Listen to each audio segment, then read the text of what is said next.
ಆತ್ಮೀಯ ವೀಕ್ಷಕರೇ, ದೈವಾನ್ವೇಷಣೆ ಸತ್ಯವೇದ ಅಧ್ಯಯನ ಕಾರ್ಯಕ್ರಮಕ್ಕೆ ಪ್ರೀತಿಯ ಸುಸ್ವಾಗತ. ನಮ್ಮೊಂದಿಗೆ ಇದ್ದುಕೊಂಡು ಸೇವೆಯನ್ನು ಬೆಂಬಲಿಸಿದ್ದಕ್ಕಾಗಿ ಕೃತಜ್ಞತೆಗಳು.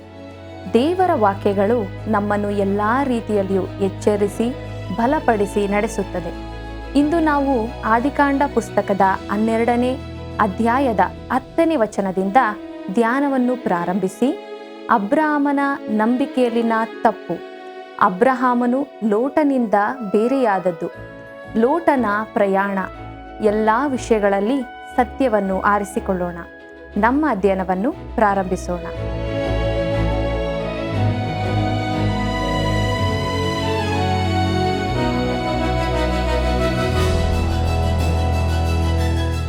ನೀನು ನನಗೆ ಜೀವ ಮಾರ್ಗವನ್ನು ತಿಳಿಯಪಡಿಸುವಿ. ಕೀರ್ತನೆಗಳು 16:11 ವಚನ. ಆತ್ಮೀಯ ವೀಕ್ಷಕರೇ, ನಿಮಗೆಲ್ಲರಿಗೂ ತುಂಬು ಹೃದಯದ ವಂದನೆಗಳು ಹಾಗೂ ದೈವಾನ್ವೇಷಣೆ ಸತ್ಯವೇದ ಅಧ್ಯಯನ ಕಾರ್ಯಕ್ರಮಕ್ಕೆ ಸುಸ್ವಾಗತ. ಇಂದು ಆದಿಕಾಂಡ ಪುಸ್ತಕದ ಅಧ್ಯಯನದಲ್ಲಿ ಮುಂದೆ ಸಾಗುವಾಗ ಅಬ್ರಹಾಮನ ನಂಬಿಕೆಯಲ್ಲಿನ ತಪ್ಪು ಎಂಬ ವಿಚಾರವನ್ನು ನೋಡೋಣ. ಆದಿಕಾಂಡ ಪುಸ್ತಕ 12ನೇ ಅಧ್ಯಾಯ 10ನೇ ವಚನಕ್ಕೆ ನನ್ನೊಂದಿಗೆ ಬನ್ನಿರಿ. ಅಲ್ಲಿ ನಾವು ಹೀಗೆ ನೋಡುತ್ತೇವೆ, ಆ ದೇಶದಲ್ಲಿ ಘೋರ ಕ್ಷಾಮವಿದ್ದರಿಂದ ಅಲ್ಲಿರದೆ ಐಗುಪ್ತ ದೇಶದಲ್ಲಿ ಕೆಲವು ಕಾಲ ಇರಬೇಕೆಂದು ಆ ಬೆಟ್ಟದ ಸೀಮೆಯಿಂದ ಇಳಿದು ಹೋದನು ಎಂಬುದಾಗಿ. ಪ್ರಿಯರೇ, ಅಬ್ರಾಮನು ಸ್ವದೇಶದಲ್ಲಿದ್ದನು. ಅದು ಆಶೀರ್ವಾದದ ಸ್ಥಳವಾಗಿತ್ತು. ಅಲ್ಲಿಂದ ಹೊರಡಬೇಕೆಂದು ದೇವರು ಅವನಿಗೆ ಹೇಳಿರಲಿಲ್ಲ. ಆದರೆ ಆ ದೇಶದಲ್ಲಿ ಬರಗಾಲ ಬಂದಿತ್ತು. ಬಹುಶಃ ಒಂದು ದಿನ ಬೆಳಿಗ್ಗೆ ತನ್ನ ಡೇರೆಯಿಂದ ಹೊರಗೆ ನೋಡಿ, ಸಾರಾಯಳೆ, ಎಲ್ಲರೂ ಐಗುಪ್ತ ದೇಶಕ್ಕೆ ಹೋಗುವಂತೆ ಕಾಣುತ್ತದೆ, ಇಲ್ಲಿ ಕ್ಷಾಮವಿರುತ್ತದಲ್ಲ, ಅದು ದಿನ ದಿನಕ್ಕೂ ಕಠಿಣವಾಗುತ್ತಾ ಇದೆ, ನಾವು ಕೂಡ ಅಲ್ಲಿಗೆ ಹೋಗುವುದು ಒಳ್ಳೆಯದು ಎಂದು ಹೇಳಿರಬಹುದು.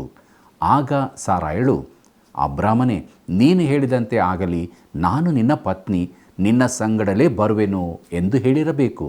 ಕೆಲ ದಿನಗಳು ದಾಟಿದ ಬಳಿಕ ಅಬ್ರಾಮನು ಅಲ್ಲಿಗೆ ಬಂದ ಯಾತ್ರಿಕ ಸಂಗಡ ಮಾತಾಡಿದನು. ಬಹುಶಃ ಅವನು ಮೊದಲಿದ್ದ ಸ್ಥಳದಿಂದ ಬಂದವರು. ಅವರಿದ್ದಲ್ಲಿಯೂ ಕ್ಷಾಮವು ಘೋರವಾಗುತ್ತಿತ್ತು. ಅವನು ಸಾರಾಯಳಿಗೆ, ನಾವು ಗಂಟು ಕಟ್ಟಿ ಐಗುಪ್ತಕ್ಕೆ ಹೋಗುವುದೊಳ್ಳೆಯದು ಎಂದು ಹೇಳಿರಬೇಕು. ಪ್ರಿಯರೇ, ಹೀಗೆ ಅವರಿಬ್ಬರು ಐಗುಪ್ತದ ಕಡೆಗೆ ಹೊರಟರು. ಪ್ರಿಯರೇ, ಹೀಗೆ ಮಾಡುವಂತೆ ದೇವರು ಅಬ್ರಾಮನಿಗೆ ಹೇಳಿರಲಿಲ್ಲವೆಂಬುದನ್ನು ಗಮನಿಸಿರಿ. ಕೊನೆಯ ಬಾರಿ ದೇವರು ಅಬ್ರಹಾಮನಿಗೆ ಕಾಣಿಸಿಕೊಂಡಾಗ ಆತನು ಹೇಳಿದ್ದು, ಅಬ್ರಾಮನೇ, ನಾನು ನಿನಗೆ ಕೊಡುವ ದೇಶ ಇದೇ ಆಗಿದೆ, ಈ ಸ್ಥಳದಲ್ಲಿ ಆಶೀರ್ವದಿಸುವೆನು, ನೀನು ಆಶೀರ್ವಾದ ನಿಧಿಯಾಗುವಿ. ಆದರೆ ಅಬ್ರಾಮನು ದೇವರ ಮಾತನ್ನು ನಂಬಲಿಲ್ಲವೆಂದು ನೋಡುತ್ತೇವೆ. ಅವನು ಐಗುಪ್ತದ ಕಡೆಗೆ ಇಳಿದು ಹೋದನು. ಪ್ರಿಯರೇ, ಸತ್ಯವೇದದಲ್ಲಿ ಐಗುಪ್ತವು ಲೌಕಿಕತೆಗೆ ಹೋಲಿಕೆಯಾಗಿದೆ. ಅಂದಿನಿಂದ ಇಂದಿನವರೆಗೂ ಅದು ಲೌಕಿಕತೆಯ ಆಗಿರುವಂತೆ ಕಾಣುತ್ತದೆ.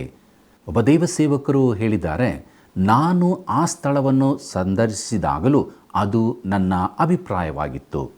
ಪ್ರಿಯರಾದರೆ ಅಬ್ರಹಾಮನು ಐಗುಪ್ತಕ್ಕೆ ಇಳಿದು ಹೋದನು. ಲೋಕವು ಕ್ರೈಸ್ತರನ್ನು ತಿಳಿದುಕೊಳ್ಳುವ ರೀತಿ ಆಶ್ಚರ್ಯಕರವಾದದ್ದಾಗಿದೆ.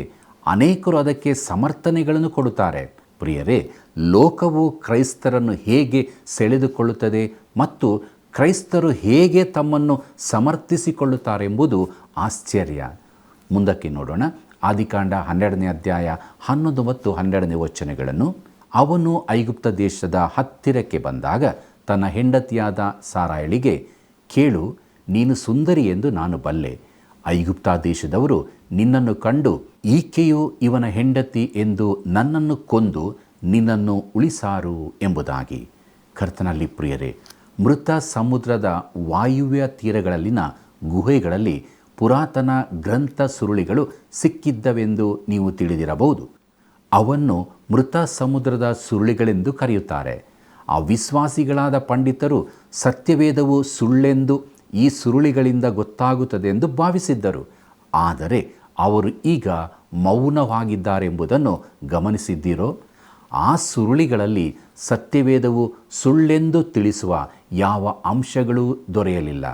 ಪ್ರಿಯರೇ, ಈ ಸುರುಳಿಗಳಲ್ಲಿನ ಒಂದು ಸುರುಳಿಯು ಬಹಳ ಜೀರ್ಣಾವಸ್ಥೆಯಲ್ಲಿದ್ದರಿಂದ ಅದನ್ನು ಬಿಡಿಸಿದರೆ ಎಲ್ಲವೂ ಪುಡಿ ಪುಡಿಯಾಗುವ ಸ್ಥಿತಿಯಲ್ಲಿತ್ತು. ಅದರಲ್ಲಿ ಒಂದು ಹೆಸರು ಕಂಡುಬಂತು. ಅದು ಲೇಮೇಕನೆಂಬುದು.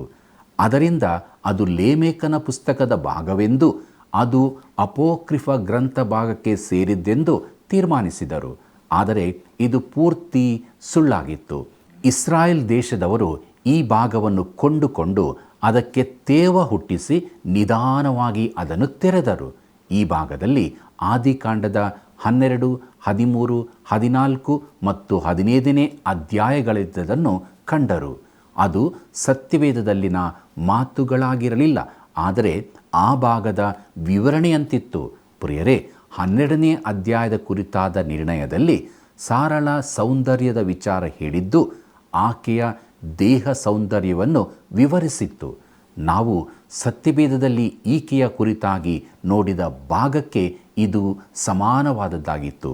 ಅದೇ ಸುರುಳಿಯಲ್ಲಿ ದೇವರು ಅಬ್ರಹಾಮನಿಗೆ, ನೀನು ಈ ದೇಶದ ಉದ್ದಗಲಕ್ಕೂ ಸಂಚರಿಸಿ ನೋಡು ಎಂದು ಹೇಳಿದಾಗ ಅಬ್ರಾಮನು ಹಾಗೆ ಮಾಡಿದ್ದರ ಕುರಿತಾಗಿ ತಿಳಿಸಿ ಹೇಳಿದೆ. ಆದಿಕಾಂಡ 13ನೇ ಅಧ್ಯಾಯ 17ನೇ ವಚನವನ್ನು ನೋಡಿರಿ. ಪ್ರೀತಿಯುಳ್ಳ ದೇವಜನರೇ, ತನ್ನ ಈ ಸಂಚಾರದ ಕುರಿತು ಅಬ್ರಾಮನು ಹೇಳಿದ್ದನ್ನು ಅವನ ಮಾತುಗಳಲ್ಲೇ ತಿಳಿಸಲಾಗಿದೆ. ಸತ್ಯವೇದದಲ್ಲಿ ಆ ಪ್ರದೇಶದ ಸೌಂದರ್ಯ ಫಲವತ್ತತೆಯ ಕುರಿತಾಗಿ ಹೇಳಿರುವ ಮಾತುಗಳಿಗೆ ಅದು ತಾಳೆಯಾಗಿರುತ್ತದೆ. ಅದರ ಪ್ರತ್ಯಕ್ಷದರ್ಶಿಗಳು ಹೇಳಿರುವ ವಿವರಣೆಗಳು ಸತ್ಯವೇದದ ಮಾತುಗಳಿಗೆ ಸರಿಹೊಂದುತ್ತಿವೆ. ಈ ದಿನಗಳಲ್ಲಿ ಆ ದೇಶವನ್ನು ನೋಡಿದವರು ಅದನ್ನು ಹಾಲು ಜೇನು ಹರಿಯುವ ಸ್ಥಳವೆಂದು ಎಂದಿಗೂ ಹೇಳಲಾರರು. ಆದರೆ ಧರ್ಮೋಪದೇಶ ಕಾಂಡದಲ್ಲಿ ಅದರ ದುಸ್ಥಿತಿ ಯಾಕೆ ಹೀಗಾಯಿತೆಂದು ಹೇಳಲ್ಪಟ್ಟಿದೆ. ಆದರೆ ಅಬ್ರಾಮನ ದಿನಗಳಲ್ಲಿ ಆ ಪ್ರದೇಶವು ಬಹು ಫಲವತ್ತಾಗಿತ್ತು. ಆದರೆ ಅಲ್ಲಿಯೂ ಬರಗಾಲ ಬಂತು ಮತ್ತು ಆಗ ಅಬ್ರಾಮನು ಆ ಪ್ರದೇಶವನ್ನು ಬಿಟ್ಟು ಐಗುಪ್ತಕ್ಕೆ ಇಳಿದು ಹೋದನು. ಪ್ರೀತಿಯುಳ್ಳ ಸಹೋದರ ಸಹೋದರಿಯರೇ, ಐಗುಪ್ತವನ್ನು ಸಮೀಪಿಸಿದಾಗ ಅಬ್ರಾಮನಿಗೆ ತನ್ನ ಪತ್ನಿ ಸಾರಾಯಳ ಸೌಂದರ್ಯದ ಕಾರಣದಿಂದಾಗಿ ತೊಂದರೆ ಉಂಟಾಗಬಹುದೆಂಬ ಭಾವನೆ ಅವನಿಗೆ ಉಂಟಾಯಿತು. ಮುಂದಕ್ಕೆ ನೋಡ್ರಿ, ಆದಿಕಾಂಡ ಪುಸ್ತಕ 12ನೇ ಅಧ್ಯಾಯ 13ನೇ ವಚನವನ್ನು. ಆದ ಕಾರಣ ನೀನು ನನಗೆ ತಂಗಿ ಆಗಬೇಕೆಂದು ಅವರಿಗೆ ಹೇಳು. ಹೀಗೆ ಹೇಳಿದರೆ ನಿನ್ನ ನಿಮಿತ್ತ ನನಗೆ ಹಿತವಾಗುವುದು. ನಾನು ನಿನ್ನ ದೆಸೆಯಿಂದ ಸಾಯದೆ ಬದುಕುವೆನು ಎಂದು ಹೇಳಿದನು ಎಂಬುದಾಗಿ. ಪ್ರೀತಿಯುಳ್ಳ ದೇವಜನರೇ, ಇದು ಅರ್ಧ ಸತ್ಯವೆಂಬುದಾಗಿ ನಾವು ತಿಳಿಯುತ್ತೇವೆ. ಆದರೆ ಅರ್ಧ ಸತ್ಯವು ಕೆಲವೊಮ್ಮೆ ಪೂರ್ತಿ ಸುಳ್ಳಿಗಿಂತಲೂ ಅಪಾಯಕರವಾದದ್ದು. ಯಾಕಂದರೆ ಅದರ ಉದ್ದೇಶವು ಮೋಸಪಡಿಸುವುದೇ ಆಗಿದೆ. ಅಬ್ರಾಮನ ಭಯವು ಸರಿಯಾದದ್ದಾಗಿತ್ತು. ಯಾಕಂದರೆ ಫರೋಹನು ಸಾರಾಯಳನ್ನು ತನ್ನ ಬಳಿಗೆ ಕರೆಸಿಕೊಂಡನು. ಆ ದಿನಗಳಲ್ಲಿ ಒಬ್ಬ ಅರಸನಿಗೆ ಪತ್ನಿಯಾಗಬೇಕಾದರೆ ಅದಕ್ಕೆ ಪೂರ್ವ ಸಿದ್ಧತೆಯಾಗಬೇಕಿತ್ತು ಎಂದು ಎಸ್ತೇರಳ ಪುಸ್ತಕದ ಮೂಲಕ ತಿಳಿಯುತ್ತೇವೆ. ಆ ಸಿದ್ಧತೆಯ ಕಾಲದಲ್ಲಿ ದೇವರು ಫರೋಹನಿಗೂ ಅವನ ಮನೆಯವರಿಗೂ ಬಹಳ ಉಪದ್ರವಗಳನ್ನು ಬರಮಾಡಿದನು ಮತ್ತು ಅವನು ಸಾರಾಳನ್ನು ತನ್ನ ಪತ್ನಿಯನ್ನಾಗಿ ಇಟ್ಟುಕೊಳ್ಳಬಾರದೆಂಬುದಾಗಿ ಸೂಚಿಸಿದನು. ಮುಂದಕ್ಕೆ ನೋಡಿರಿ, ಆದಿಕಾಂಡ ಪುಸ್ತಕ 12ನೇ ಅಧ್ಯಾಯ 18ನೇ ವಚನವನ್ನು. ಆಗ ಫರೋಹನು ಅಬ್ರಾಮನನ್ನು ಕರೆಯಿಸಿ, ಯಾಕೆ ಹೀಗೆ ಮಾಡಿದಿ? ಹೆಂಡತಿ ಎಂದು ಯಾಕೆ ನನಗೆ ತಿಳಿಸಲಿಲ್ಲ? ತಂಗಿ ಎಂದು ಯಾಕೆ ಹೇಳಿದೆ? ಹೀಗೆ ಹೇಳಿದ್ದರಿಂದ ಆಕೆಯನ್ನು ಹೆಂಡತಿಯಾಗಲಿಕ್ಕೆ ತೆಗೆದುಕೊಂಡೆನಲ್ಲ. ಇಗೋ ನಿನ್ನ ಹೆಂಡತಿ, ಕರೆದುಕೊಂಡು ಹೋಗು ಎಂದು ಹೇಳಿ ಅವನ ವಿಷಯವಾಗಿ ತನ್ನ ಸೇವಕರಿಗೆ ಅಪ್ಪಣೆ ಕೊಡಲು ಅವರು ಅಬ್ರಾಮನನ್ನು ಅವನ ಹೆಂಡತಿಯನ್ನು ಅವನಿಗಿದ್ದ ಸರ್ವಸ್ವ ಸಹಿತವಾಗಿ ಸಾಗ ಕಳುಹಿಸಿದರು ಎಂಬುದಾಗಿ. ಕರ್ತನಲ್ಲಿ ಪ್ರಿಯರೇ, ದೇವರು ಅಬ್ರಾಮ ಸಾರಾಯಳ ಜೀವಿತಗಳಲ್ಲಿ ತನ್ನ ಕಾರ್ಯ ನಡೆಸುತ್ತಿದ್ದನು. ಆದರೆ ಅವನು ಐಗುಪ್ತದಲ್ಲಿರುವಾಗ ದೇವರು ಅವರಿಬ್ಬರಿಗೂ ಕಾಣಿಸಿಕೊಳ್ಳಲಿಲ್ಲ. ಪ್ರೀತಿಯುಳ್ಳ ಸಹೋದರ ಸಹೋದರಿಯರೇ, ಮುಂದಕ್ಕೆ ನಾವು ಆದಿಕಾಂಡ ಪುಸ್ತಕದ 13ನೇ ಅಧ್ಯಾಯದ ಧ್ಯಾನವನ್ನು ಪ್ರಾರಂಭಿಸೋಣ. ಇದರ ಮುಖ್ಯ ಪ್ರಸ್ತಾಪ ಅಬ್ರಾಮನು ಲೋಟನಿಂದ ಪ್ರತ್ಯೇಕಿಸಲ್ಪಟ್ಟದ್ದು, ಲೋಟನು ಸೊದೋಮಿಗೆ ಹೋದದ್ದು, ದೇವರು ಕಾಣಿಸಿಕೊಂಡು ತನ್ನ ವಾಗ್ದಾನವನ್ನು ದೃಢೀಕರಿಸಿದ್ದು ಎಂಬುದಾಗಿ. ಪ್ರೀತಿಯುಳ್ಳ ದೇವಜನರೇ, 13ನೇ ಅಧ್ಯಾಯದಲ್ಲಿ ಅಬ್ರಾಮನು ಐಗುಪ್ತದಿಂದ ಹಿಂತಿರುಗಿ ಬಂದದ್ದನ್ನು ನೋಡುತ್ತೇವೆ. ಅಬ್ರಾಮನು ಲೋಟನು ಐಗುಪ್ತದಿಂದ ತಿರುಗಿ ವಾಗ್ದಾತ್ತ ದೇಶಕ್ಕೆ ಬಂದರು. ಲೋಟನು ಅಬ್ರಾಮನಿಂದ ಬೇರೆಯಾಗಿ ಸೊದೋಮಿಗೆ ಹೋದನು. ಬಳಿಕ ದೇವರು ಅಬ್ರಾಮನಿಗೆ 3ನೇ ಸಾರಿ ಕಾಣಿಸಿಕೊಂಡನು. ಅಬ್ರಾಮನು ಐಗುಪ್ತದಲ್ಲಿರುವ ತನಕ ಇನ್ನೂ ಲೋಟನನ್ನು ತನ್ನೊಂದಿಗೆ ಇರಿಸಿಕೊಂಡಿರುವ ತನಕ ದೇವರು ಅವನಿಗೆ ಕಾಣಿಸಲಿಲ್ಲ. ಅವನು ಲೋಟನಿಂದ ಬೇರೆಯಾದ ಕೂಡಲೇ ದೇವರು ಅಬ್ರಹಾಮನಿಗೆ ಕಾಣಿಸಿಕೊಂಡನು. ಮುಂದುವರೆದು ನಾವು ಅಬ್ರಹಾಮನು ಲೋಟನಿಂದ ಬೇರೆಯಾದದ್ದು ಎಂಬ ವಿಚಾರವನ್ನು ನೋಡೋಣ. ಆದಿಕಾಂಡ ಪುಸ್ತಕ 13ನೇ ಅಧ್ಯಾಯ ಮೊದಲಿನ 2 ವಚನಗಳನ್ನು ನನ್ನೊಂದಿಗೆ ಗಮನಿಸಿರಿ. ಹೀಗೆ ಅಬ್ರಹಾಮನು ತನ್ನದನ್ನೆಲ್ಲ ತೆಗೆದುಕೊಂಡು ಹೆಂಡತಿಯನ್ನು ಲೋಟನನ್ನು ಸಂಗಡ ಕರಕೊಂಡು ಐಗುಪ್ತ ದೇಶವನ್ನು ಬಿಟ್ಟು ಕಾನಾನ್ ದೇಶದ ದಕ್ಷಿಣ ಪ್ರಾಂತ್ಯಕ್ಕೆ ಏರಿ ಬಂದನು. ಅಬ್ರಹಾಮನು ಬಹು ಐಶ್ವರ್ಯವಂತನಾಗಿದ್ದನು. ಅವನಿಗೆ ಪಶುಗಳು ಬೆಳ್ಳಿ ಬಂಗಾರವು ಇದ್ದವು ಎಂಬುದಾಗಿ. ಪ್ರೀತಿಯುಳ್ಳ ಸಹೋದರ ಸಹೋದರಿಯರೇ, ನೋಡಿರಿ, ಅಬ್ರಹಾಮನು ಯೆರೂಸಲೇಮಿನಲ್ಲಿ ಅತಿ ಶ್ರೀಮಂತನಾಗಿದ್ದನು. ರೋಕ್ ಫೆಲ್ಲರ್ನಂತೆ ಅವನ ಕಾಲದಲ್ಲಿನವರಲ್ಲಿ ಅತಿ ಶ್ರೀಮಂತನಾಗಿದ್ದನು. ಮುಂದಕ್ಕೆ ನೋಡೋಣ. ಆದಿಕಾಂಡ 13ನೇ ಅಧ್ಯಾಯ 3ನೇ ವಚನವನ್ನು. ಅವನು ದಕ್ಷಿಣ ದೇಶವನ್ನು ಬಿಟ್ಟು ಮುಂದೆ ಮುಂದೆ ಪ್ರಯಾಣ ಮಾಡುತ್ತಾ ಬೇತೇಲಿನವರೆಗೆ, ಅಂದರೆ ಬೇತೇಲಿಗೂ ಆಯಿ ಎಂಬ ಊರಿಗೂ ನಡುವೆ ತಾನು ಪೂರ್ವದಲ್ಲಿ ಗುಡಾರ ಹಾಕಿಸಿ ಯಜ್ಞವೇದಿಯನ್ನು ಕಟ್ಟಿದ್ದ ಕ್ಷೇತ್ರಕ್ಕೆ ತಿರುಗಿ ಬಂದು ಎಂಬುದಾಗಿ. ಅಬ್ರಹಾಮನು ಯೆರೂಸಲೇಮಿನಿಂದ ತೀರಾ ಉತ್ತರ ದಿಕ್ಕಿಗೆ ಹೋದನು. ಅವನು ಮೊದಲು ದಕ್ಷಿಣಕ್ಕೆ ಹೆಬ್ರೋನಿನ ತನಕ ಬಂದಿದ್ದನು. ಈಗ ಯೆರೂಸಲೇಮಿನಿಂದ ಉತ್ತರಕ್ಕೆ ಬೇತೇಲಿಗೆ ಬಂದನು. ಮುಂದಕ್ಕೆ ನೋಡೋಣ. ಆದಿಕಾಂಡ 13ನೇ ಅಧ್ಯಾಯ 4ನೇ ವಚನವನ್ನು. ಅಲ್ಲಿ ಯೆಹೋವನ ಹೆಸರನ್ನು ಹೇಳಿಕೊಂಡು ಆರಾಧಿಸಿದನು ಎಂಬುದಾಗಿ. ಪ್ರಿಯರೇ, ಅವನು ಆಗಾಗ ಎಡವಿ ಬಿದ್ದರೂ ತಿರುಗಿ ದೇವರ ಕಡೆಗೆ ಬಂದನು. ಅಬ್ರಹಾಮನಿಗಾಗಲಿ ತಪ್ಪಿ ಹೋದ ಮಗನಿಗಾಗಲಿ ದೇವರ ಕಡೆಗೆ ತಿರುಗಿಕೊಳ್ಳುವ ಯಾವನಿಗೇ ಆಗಲಿ ಬರುವ ಒಂದು ಮಾರ್ಗವಿರುತ್ತದೆ. ತಂದೆಯಾದ ದೇವರ ಕೈಗಳು ಅವರನ್ನು ಸ್ವೀಕರಿಸುವುದಕ್ಕಾಗಿ ತೆರೆದಿರುತ್ತವೆ. ಮುಂದಕ್ಕೆ ನೋಡ್ರಿ. ಆದಿಕಾಂಡ ಪುಸ್ತಕ 13ನೇ ಅಧ್ಯಾಯ 5ನೇ ವಚನವನ್ನು. ಅವನ ಜೊತೆಯಲ್ಲಿದ್ದ ಲೋಟನಿಗೂ ಕುರಿದನ ಗುಡಾರಗಳಿದ್ದವು ಎಂಬುದಾಗಿ. ಪ್ರಿಯರೇ, ಲೋಟನೂ ಕೂಡ ಐಗುಪ್ತದಲ್ಲಿ ತುಂಬ ಶ್ರೀಮಂತನಾದನು.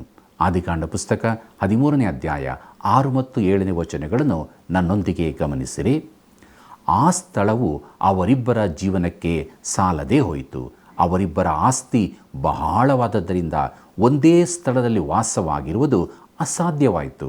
ಇದರಿಂದ ಅಬ್ರಹಾಮನ ದನ ಕಾಯುವವರಿಗೂ ಲೋಟನ ದನ ಕಾಯುವವರಿಗೂ ಜಗಳ ಹುಟ್ಟಿತು. ಇದಲ್ಲದೆ ಕಾನಾನ್ಯರು, ಪೆರೇಜಿಯರು ಆ ಕಾಲದಲ್ಲಿ ದೇಶದೊಳಗೆ ಇದ್ದರು ಎಂಬುದಾಗಿ. ಪ್ರಿಯ ಮಿತ್ರನೇ, ದೇವರ ವಾಕ್ಯಕ್ಕೆ ನೀನು ಆಸ್ಪದ ಕೊಟ್ಟರೆ ಅದು ನಿನ್ನೊಂದಿಗೆ ಅದ್ಭುತವಾಗಿ ಮಾತಾಡುತ್ತದೆ. ನೀವು ಗಮನಿಸಿದ್ದೀರಾ? ಅಬ್ರಾಮನಿಗೆ ಅಪಾರ ಯಾತನೆಯನ್ನುಂಟು ಮಾಡಿದ 2 ಸಂಗತಿಗಳನ್ನು ಅವನು ಐಗುಪ್ತದಲ್ಲಿ ಸಂಪಾದಿಸಿಕೊಂಡನು.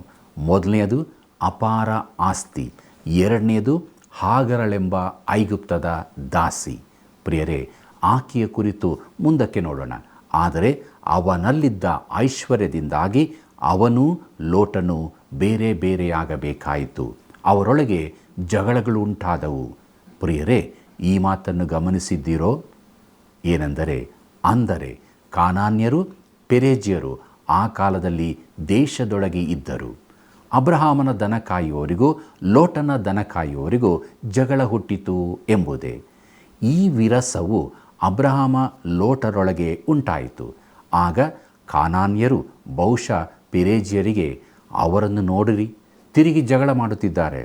ಅವರು ಈ ದೇಶದೊಳಕ್ಕೆ ಬಂದು ಜೀವಿಸುವ ನಿಜ ದೇವರಿಗೆ ವೇದಿಯನ್ನು ಕಟ್ಟಿದಾಗ ನಾವು ಅಬ್ರಹಾಮನನ್ನು ಎಷ್ಟು ಗೌರವಿಸಿದೆವು. ಅವನು ಮೊದಲಿಗೆ ಬಂದಾಗ ಅವನು ಒಬ್ಬ ಅದ್ಭುತ ವ್ಯಕ್ತಿ ಎಂಬುದಾಗಿ ನೆನೆಸಿದೆವು. ಅವನು ಪ್ರಾಮಾಣಿಕನೂ ಸತ್ಯವಂತನೂ ಎಂದು ನೆನೆಸಿದ್ದೆವು. ಆದರೆ ಈಗ ನೋಡಿರಿ, ಅವರೊಳಗೆ ಉಂಟಾದ ಜಗಳವನ್ನು ನೋಡಿರಿ. ಅವರ್ಯಾರು ಅಬ್ರಹಾಮ ಲೋಟರ ಜೀವಿತದಿಂದ ಪ್ರಭಾವಿತರಾದಂತೆ ಕಾಣುವುದಿಲ್ಲ. ಪ್ರಿಯರೇ, ನಾನು ನಿಮಗೆ ಹೇಳಬೇಕಾದದ್ದೇನೆಂದರೆ, ನನಗೆ ನಿಮ್ಮ ಊರಿನ ಕುರಿತಾಗಲಿ ನೀವು ಜೀವಿಸುವ ರೀತಿಯಾಗಲಿ ತಿಳಿಯದು.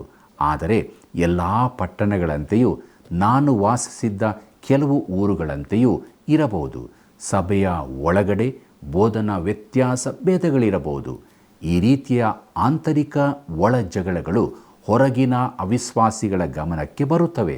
ಆಗ ಅವರು ಹೇಳಬಹುದು, ಇದು ಕ್ರೈಸ್ತತ್ವವಾದರೆ ನನಗೆ ಅದು ಬೇಡವೇ ಬೇಡ. ಹೊರಗೆ ಇದ್ದುಕೊಂಡೇ ನಾನು ಜಗಳ ಮಾಡಬಹುದು, ಸಭೆಯೊಳಗೆ ಸೇರಿಯೇ ಜಗಳ ಮಾಡಬೇಕೆಂದಿಲ್ಲ ಎಂಬುದಾಗಿ. ಪ್ರಿಯರೇ, ಚೆನ್ನಾಗಿ ಗಮನಿಸಿರಿ.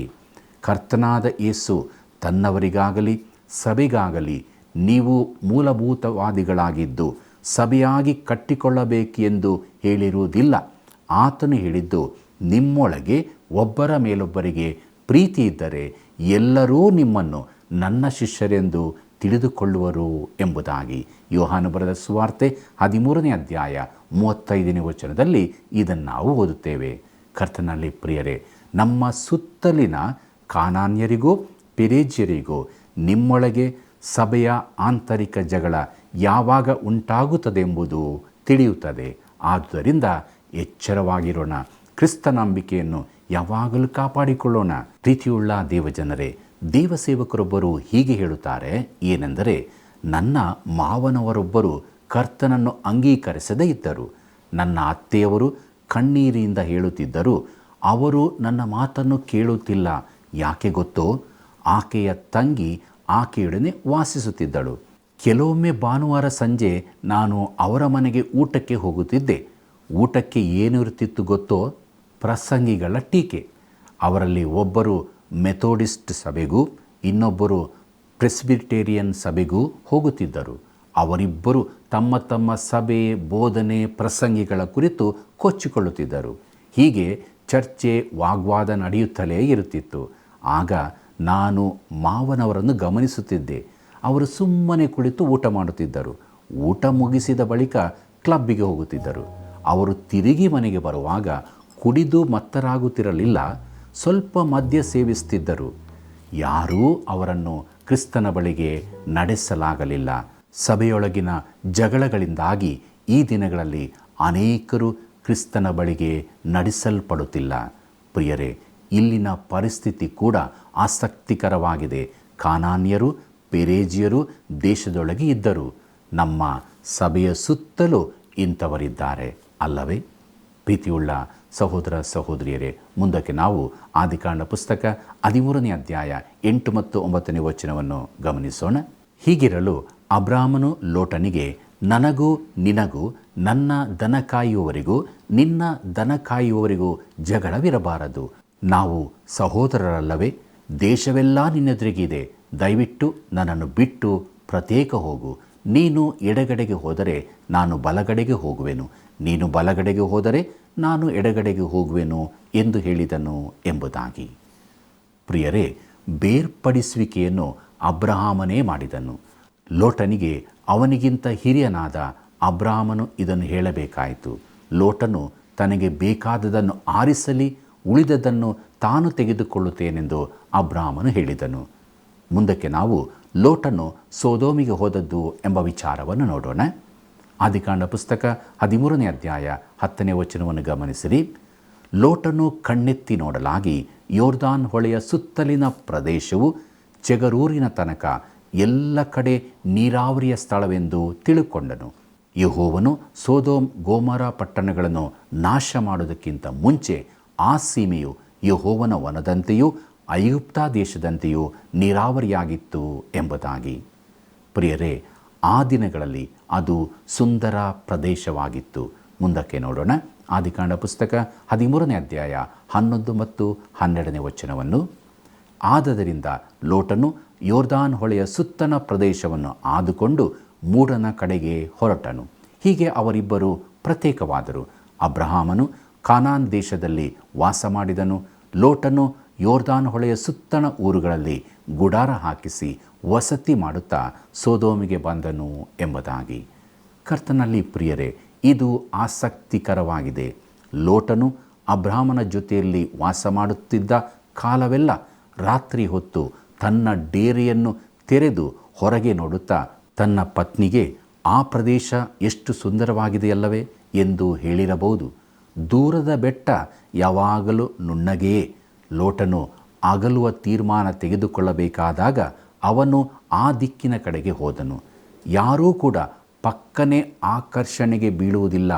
ಅದು ಕೆಲವು ಸಮಯದಿಂದ ನಡೆಯುತ್ತಿರುತ್ತದೆ. ಪ್ರಿಯಮಿತ್ರನೇ, ನೀನು ಡೇರೆಯನ್ನು ಎತ್ತಿ ದೂರದ ಅಂದವಾದದರ ಕಡೆಗೆ ನಡೆಯುತ್ತಿ ಇದು ಪ್ರಾರಂಭ. ಲೋಟನು ಕಣ್ಣೆತ್ತಿ ಸುತ್ತಲಿನ ಪ್ರದೇಶವನ್ನು ನೋಡಿ ಆ ಕಡೆಗೆ ನಡೆದನು. ಅದು ಅವನ ಜೀವನದಲ್ಲಿನ ಅತೀ ದೊಡ್ಡ ತಪ್ಪಾಗಿತ್ತು. ಅದು ಅವನಿಗೆ ತಿಳಿದಿರಲಿಲ್ಲ. ಮುಂದಕ್ಕೆ ನೋಡೋಣ. ಆದಿಕಾಂಡ ಪುಸ್ತಕ 13ನೇ ಅಧ್ಯಾಯ 13ನೇ ವಚನವನ್ನು.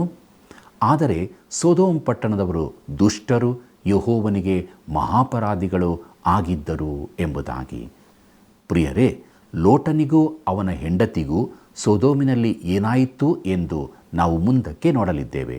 ದೇವರು ಅಬ್ರಹಾಮನಿಗೆ ಕಾಣಿಸಿಕೊಂಡು ತನ್ನ ವಾಗ್ದಾನವನ್ನು ದೃಢೀಕರಿಸಿದನು. ಆದಿಕಾಂಡ ಪುಸ್ತಕ 13ನೇ ಅಧ್ಯಾಯ 14ನೇ ವಚನವನ್ನು ನೋಡ್ರಿ. ಲೋಟನು ಅಬ್ರಹಾಮನನ್ನು ಬಿಟ್ಟು ಬೇರೆಯಾದ ನಂತರ ಯೆಹೋವನು ಅಬ್ರಹಾಮನಿಗೆ, ನೀನಿರುವ ಸ್ಥಳದಿಂದ ದಕ್ಷಿಣೋತ್ತರ ಪೂರ್ವ ಪಶ್ಚಿಮಗಳಿಗೆ ಕಣ್ಣೆತ್ತಿ ನೋಡು ಎಂಬುದಾಗಿ. ಕರ್ತನಲ್ಲಿ ಪ್ರಿಯರೇ, ಲೋಟನು ಅಬ್ರಹಾಮನನ್ನು ಬಿಟ್ಟು ಬೇರೆಯಾದ ನಂತರ ಯೆಹೋವನು ಅಬ್ರಹಾಮನಿಗೆ 3ನೇ ಬಾರಿ ಕಾಣಿಸಿಕೊಳ್ಳುತ್ತಾನೆ. ನೀನಿರುವ ಸ್ಥಳದಿಂದ ಕಣ್ಣೆತ್ತಿ ನೋಡು. ಈ ಪ್ರದೇಶವನ್ನೆಲ್ಲ ದೇವರು ಅವನಿಗೆ ಕೊಡಲಿಕ್ಕಿದ್ದಾನೆ. ದೇವರು ಅಬ್ರಹಾಮನಿಗೂ ಮುಂದಿನ ಮಹಾಪಿತೃಗಳಿಗೂ ಕಾಣಿಸಿಕೊಳ್ಳುವುದನ್ನು ಮುಂದುವರಿಸಿದಾಗ ದೇವರು ಆ ಪ್ರದೇಶಕ್ಕೆ ಮೇರೆಯನ್ನು ನೇಮಕ ಮಾಡಿದನು. ಅದಕ್ಕೆ ಸೀಮೆಯನ್ನು ನಿಯಮಿಸಿ ಆ ಪ್ರದೇಶವನ್ನು ನಿರ್ದಿಷ್ಟವಾಗಿ ಗುರುತಿಸಿದನು. ಇದರ ಕುರಿತಾಗಿ ನಿಖರವಾಗಿ ತಿಳಿಸಿದನು. ಪ್ರಿಯರೇ, ಈ ವಾಗ್ದಾತ ದೇಶವು ನಿರ್ದಿಷ್ಟ ಸ್ಥಳವಾಗಿರುವಂತೆ ಪರಲೋಕವೂ ಕೂಡ ಒಂದು ನಿರ್ದಿಷ್ಟ ಸ್ಥಳವಾಗಿದೆ. ಎಲ್ಲೋ ಇರುವ ಒಂದು ಸ್ಥಳವಲ್ಲ ಅದು. ದೇವರ ವಾಕ್ಯವು ಈ ಕುರಿತು ಸ್ಪಷ್ಟವಾಗಿ ತಿಳಿಸುತ್ತದೆ. ಪ್ರಕಟಣೆ ಪುಸ್ತಕದಲ್ಲಿ ದೇವರು ಇದನ್ನು ಸ್ಪಷ್ಟವಾಗಿ ತಿಳಿಸುತ್ತಾನೆ. ಆತನು ಅದರ ಸುತ್ತಲೂ ಮೇರೆಯನ್ನು ನಿರ್ಧರಿಸಿ ಅದರ ಕುರಿತಾಗಿ ನಾವು ತಿಳುಕೊಳ್ಳುವಂತೆ ಮಾಡಿದ್ದಾನೆ. ದೇವರು ಸ್ಪಷ್ಟವಾಗಿದ್ದರ ಕುರಿತಾಗಿ ಹೇಳದೆ ನಿಖರವಾದದ್ದನ್ನೇ ತಿಳಿಸುತ್ತಾನೆ. ಮುಂದಕ್ಕೆ ನೋಡೋಣ. ಆದಿಕಾಂಡ ಪುಸ್ತಕ 13ನೇ ಅಧ್ಯಾಯ 15 ಮತ್ತು 16ನೇ ವಚನವನ್ನು. ನೀನು ನೋಡುವ ಈ ದೇಶವನ್ನೆಲ್ಲ ನಿನಗೂ ನಿನ್ನ ಸಂತತಿಗೂ ಶಾಶ್ವತವಾಗಿ ಕೊಡುವೆನು. ನಿನ್ನ ಸಂತಾನದವರನ್ನು ಭೂಮಿಯ ಧೂಳಿನಷ್ಟು ಅಸಂಖ್ಯವಾಗಿ ಮಾಡುವೆನು. ಭೂಮಿಯಲ್ಲಿರುವ ಧೂಳನ್ನು ಲೆಕ್ಕ ಮಾಡುವುದಾದರೆ ನಿನ್ನ ಸಂತಾನವನ್ನು ಲೆಕ್ಕಿಸಲಾದೀತು ಎಂಬುದಾಗಿ. ಕರ್ತನಲ್ಲಿ ಪ್ರಿಯರೇ, ಈ ವ್ಯಕ್ತಿಗಾಗಿ ದೇವರು ಮಾಡುವುದನ್ನು ನೋಡಿರಿ. ಆ ದೇಶಕ್ಕೆ ಪಟ್ಟಿಯನ್ನು ಹಚ್ಚಿ ಅಬ್ರಹಾಮನು ಅದರೊಳಗಿದ್ದಾನೆಂದು ಹೇಳುತ್ತಾನೆ ಮತ್ತು ಅವನಿಗೆ ಮಹತ್ತಾದ ಸಂತಾನ ಉಂಟಾಗುವುದೆಂದೂ ಹೇಳುತ್ತಾನೆ. ಮುಂದಕ್ಕೆ ನೋಡೋಣ. ಆದಿಕಾಂಡ ಪುಸ್ತಕ 13ನೇ ಅಧ್ಯಾಯ 17ನೇ ವಚನವನ್ನು. ನೀನೆದ್ದು ಈ ದೇಶದ ಎಲ್ಲ ಕಡೆಯಲ್ಲೂ ತಿರುಗಾಡು, ಇದನ್ನು ನಿನಗೆ ಕೊಡುವೆನು ಎಂದು ಹೇಳಿದನು ಎಂಬುದಾಗಿ. ಕರ್ತನಲ್ಲಿ ಪ್ರಿಯರೇ, ಮೃತ ಸಮುದ್ರದ ಸುರುಳಿಗಳೊಂದರಲ್ಲಿ ಈ ಆದಿಕಾಂಡದ ಭಾಗವು ಹೇಳಲ್ಪಟ್ಟಿರುವುದು ವಿಶೇಷವಾಗಿದೆ. ಅಬ್ರಹಾಮನು ತಾನು ಕಂಡಂತೆ ಅಲ್ಲಿ ಹೇಳುತ್ತಾನೆ. ಆ ದಿನಗಳಲ್ಲಿ ಆ ದೇಶವು ಬಹು ಅದ್ಭುತವಾದದ್ದಾಗಿತ್ತು. ಮುಂದಕ್ಕೆ ನೋಡಿರಿ. ಆದಿಕಾಂಡ ಪುಸ್ತಕ 13ನೇ ಅಧ್ಯಾಯ 18ನೇ ವಚನವನ್ನು. ತರುವಾಯ ಅಬ್ರಹಾಮನು ಅಲ್ಲಿಂದ ಹೊರಟು ಅಲ್ಲಲ್ಲಿ ಗುಡಾರ ಹಾಕಿಸಿಕೊಳ್ಳುತ್ತಾ ಹೆಬ್ರೋನಿನಲ್ಲಿರುವ ಮಮ್ರೆ ತೋಪಿಗೆ ಬಂದು ಅಲ್ಲೇ ವಾಸ ಮಾಡಿಕೊಂಡು ಯೆಹೋವನಿಗೆ ಯಜ್ಞವೇದಿಯನ್ನು ಕಟ್ಟಿಸಿದನು ಎಂಬುದಾಗಿ. ಕರ್ತನಲ್ಲಿ ಪ್ರಿಯರೇ, ಅಬ್ರಹಾಮನು ನಿಜಕ್ಕೂ ಕಟ್ಟುವವನಾಗಿದ್ದನು.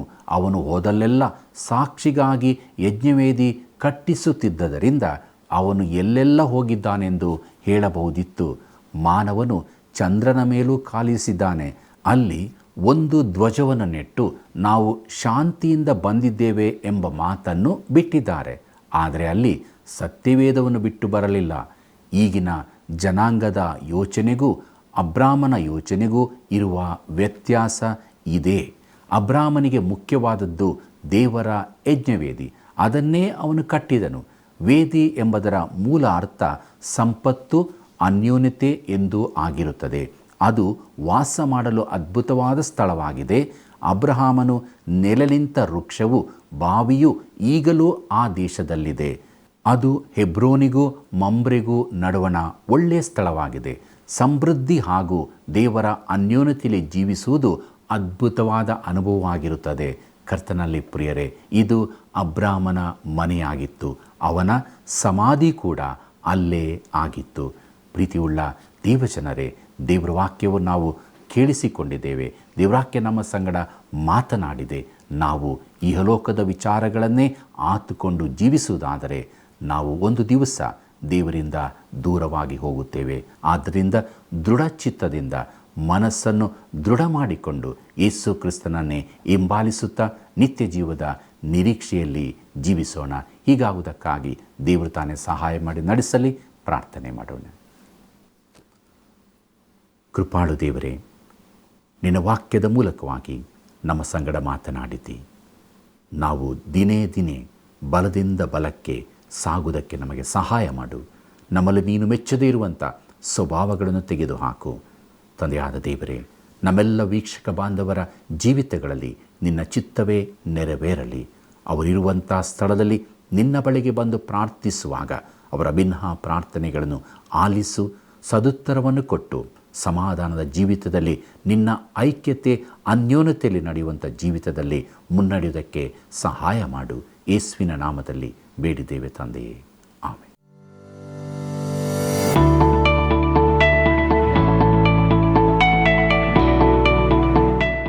ಇಂದಿನ ಅಧ್ಯಯನಕ್ಕೆ ಒಂದು ಪ್ರಶ್ನೆ. ದೇಶದಲ್ಲಿ ಘೋರ ಕ್ಷಾಮ ಇದ್ದುದರಿಂದ ಬೆಟ್ಟದ ಸೀಮೆಯನ್ನು ಇಳಿದು ಐಗುಪ್ತಕ್ಕೆ ಹೋದದ್ದು ಯಾರು? ದೇಶದಲ್ಲಿ ಘೋರ ಕ್ಷಾಮ ಇದ್ದುದರಿಂದ ಬೆಟ್ಟದ ಸೀಮೆಯನ್ನು ಇಳಿದು ಐಗುಪ್ತಕ್ಕೆ ಹೋದದ್ದು ಯಾರು? ಉತ್ತರ: ಅಬ್ರಹಾಮನು, ಲೋಟನು, ಇಸಾಕನು.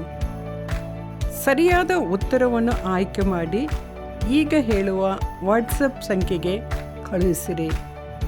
7618737772. ಇಂದಿನ ಅಧ್ಯಯನದಲ್ಲಿ ನಾವು ಅದ್ಭುತವಾದ ದೈವಿಕ ಸತ್ಯಗಳನ್ನು ತಿಳಿದುಕೊಂಡೆವು ಅಲ್ಲವೇ? ಅಬ್ರಹಾಮನ ಹಾಗೆ ನಾವು ಅನೇಕ ಬಾರಿ ಅಪನಂಬಿಗಸ್ತರಾಗಿರುತ್ತೇವೆ. ಲೋಕದವರ ಮಧ್ಯದಲ್ಲಿ ನಾವು ದೇವರ ಮಕ್ಕಳಾಗಿ ಕಾಣಿಸಿಕೊಳ್ಳಬೇಕು. ಲೋಕವು ಸೊದೋಮ್ ಗೋಮೋರದ ಸ್ಥಿತಿಯ ಕಡೆಗೆ ಸಾಗುತ್ತಿರುವುದರಿಂದ ದೇವರೊಂದಿಗಿನ ನಮ್ಮ ಒಡಂಬಡಿಕೆಯನ್ನು ದೃಢಪಡಿಸಿಕೊಳ್ಳುತ್ತಾ ದೇವರ ವಾಕ್ಯಕ್ಕೆ ವಿಧೇಯರಾಗಿ ಜೀವಿಸೋಣ. ಪ್ರಿಯ ವೀಕ್ಷಕರೇ, ಇಂದಿನ ಅಧ್ಯಯನವು ನಿಮಗೆ ನೀಡಿದ ಆಶೀರ್ವಾದಗಳನ್ನು ನಮ್ಮೊಂದಿಗೆ ಹಂಚಿಕೊಳ್ಳುವಿರಾ?